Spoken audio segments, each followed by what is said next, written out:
ကဲအားလုံးပဲမင်္ဂလာပါခင်ဗျာကျွန်တော်တူရီကိုသိန်း YouTube channel လေးကနေ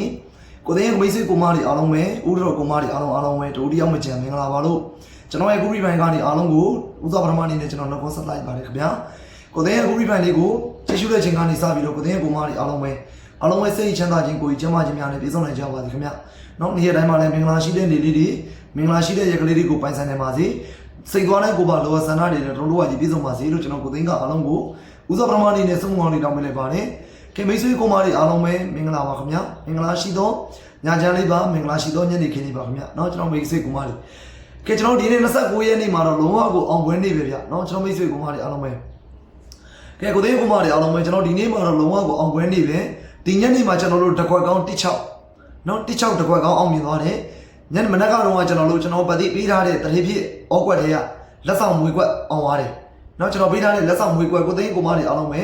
ဒါမနက်ကတော့အောင်သွားတယ်65เนาะဒါကိုမတွေအားလုံးပဲ59အောင်မြင်သွားတယ်ဒီညနေမှာ16ကျွန်တော်ပေးထားတဲ့အဖွဲ့ဝင်တွေတခွက်ကောင်းလုံးဝကိုတဲ့เนาะတခွက်ကောင်းဆိုမှတခွက်ကောင်းเนาะကျွန်တော်ကိုမတွေအားလုံးပဲအရင်ကွက်တော့မဟုတ်ဘူးတခွက်ကောင်းတဲ့ဆိုမှတဲ့ပဲအဲ့တော့အားလုံးပဲဒီညနေမှာအဆင်ပြေကြလိမ့်မယ်လို့ကိုသိန်းထင်တယ်ဒါနေကုန်းစားကိုသိန်းတင်ပေးထားတာဆိုတော့เนาะကိုသိန်းကိုမတွေအားလုံးပဲကဲတော့အားလုံးပဲကျွန်တော်တို့ဒါဒီနေ့မှာတော့အားလုံးပဲပေါက်ကြလိမ့်မယ်လို့ကိုသိန်းထင်ပါတယ်ကဲမနေ့ပြန်အတွက်ကလေးကိုကျွန်တော်အခုဒီဖိုင်လေးမှာတစ်ခါလေးပြောပြီးသွားမယ်ကျွန်တော်လည်းပြန်30ရက်6လ2026เนาะကျွန်တော်တို့ကိုဒီမှာအင်္ဂါနေ့မနေ့ညတနေ့ကုန်မှာဘယ်ကနန်းလေးကိုအဓိကထားပတ်ရမလဲဘယ်ဘက်သီးလေးကိုအဓိကထားအောင်ရမလဲဆိုတော့မသိသေးတဲ့ကိုသိန်းရဲ့မိတ်ဆွေကိုမတွေအားလုံးကိုသိန်းကအခုဒီဖိုင်လေးမှာတစ်ခါလေးမျှဝေပြီးတော့မှဖြစ်တဲ့အတွက်ကိုသိန်းရဲ့အခုဒီဖိုင်လေးကိုအစားကနေအဆုံးထိစုံဝဲနိုင်အောင်လေးကြည့်ပေးပါကိုသိန်းကိုမတွေအားလုံးကလိုက်လက်မလေးတွေမနေရသေးရင်လိုက်လက်မလေးနေပြီးထားပါလို့ကျွန်တော်ကိုသိန်းကအားလုံးကိုမြေတားရခံနေပါတယ်မိတ်ဆွေကိုမတွေအားလုံးပဲကဲတော့လက်မလေးနေပြီးထားမယ်အားလုံးပဲเนาะမိတ်ဆွေကိုမတွေ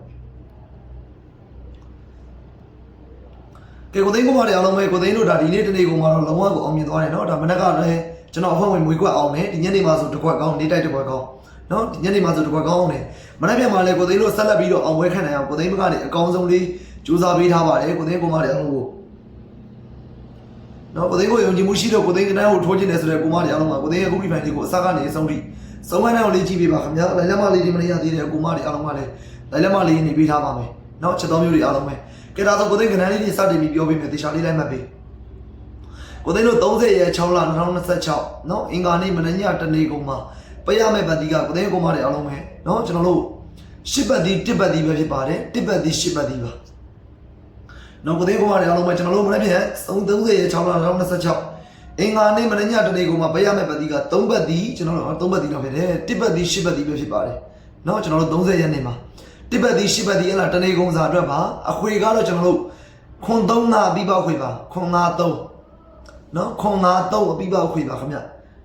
ခွန်နာ3ပြီးပေါက်ခွေပါဒါကျွန်တော်ရဲ့အခွေမှာအပူပါပါမယ်အပူလေးတစ်ခွက်စီပါထည့်လို့ပါကိုသိကုမားတွေအားလုံးကเนาะအခွေလေးကတော့ခွန်နာ3အပြီးပေါက်ခွေပါเนาะခွန်3ခွန်နာ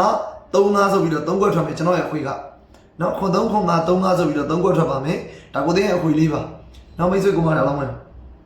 ပတ်တီကကျွန်တော်1ပတ်တီ10ပတ်တီပဲဖြစ်ပါတယ်ကျွန်တော်တို့ရှင်းတဲ့ဆိုအဓိကထားတော့မှခဏက